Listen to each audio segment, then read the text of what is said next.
નમસ્કાર દર્શક મિત્રો, જનાર્પણ ન્યૂઝમાં આપનું સ્વાગત છે। રેલવેનું સ્માર્ટ કાર્ડ કાઢી આપવાના બહાને મુસાફરને લૂંટી લેનાર બે ઝડપાયા। વડોદરા રેલવે પોલીસને મળી સફળતા। મિશન ક્લીન સ્ટેશન અંતર્ગત કરાઈ પોલીસ કાર્યવાહી।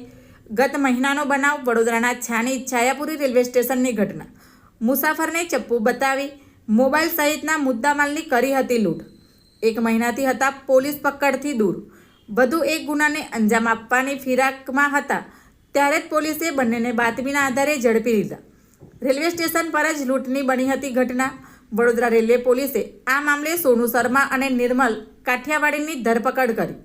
બંને અગાઉ પણ છેતરપિંડીના ગુના આચરી ચૂક્યા છે। Bureau report, જનાર્પણ news. આવા જ નવા સમાચાર જોવા માટે જોડાઈને રહો જનાર્પણ ન્યૂઝ સાથે। અમારી ચેનલને લાઇક કરો, શેર કરો, સબસ્ક્રાઇબ કરો। ધન્યવાદ।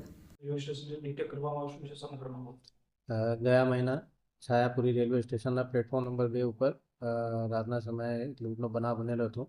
આમાં ફરિયાદી પાસેથી છરી બતાવી એના પાસેથી ફોન અને એના ચેન અને વીંટી લૂંટી લેવામાં આવેલા હતા। આ અંગે અમે લોકો ડિટેલમાં તપાસ કરતા 2 આરોપીની ગઈકાલે ધરપકડ કરવામાં આવેલી હતી।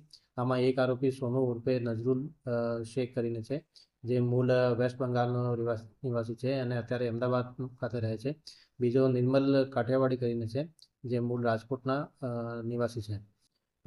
એ બંને રેલવેનો સ્માર્ટ કાર્ડ કાઢવાના બહાને ફરિયાદી પાસેથી ઓટીપી અને મોબાઈલ લેતા હતા અને એને સાથે લઈ જવાના અને રૂબરૂ આપવાના બહાને એને એ ક્લાસમાં લઈ જઈને છરી બતાવીને લૂંટ ચલાવી હતી।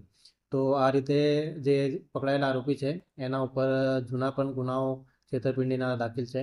આમાં સોનુ ઉપર 3 ગુનાઓ અમદાવાદ, સુરત અને માધુપુરા રેલવે પોલીસ સ્ટેશન ખાતે પણ દાખલ છે અને જે નિર્મલ કાઠિયાવાડ છે એના ઉપર પણ સુરત રેલવે સ્ટેશન ઉપર છેતરપિંડીના ગુનાઓ દાખલ છે।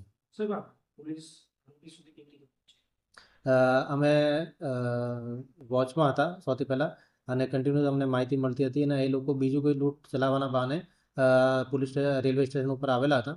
તે દરમિયાન અમારી એલસીબીની ટીમ ત્યાં હાજર હતી અને એને પકડી લીધા હતા।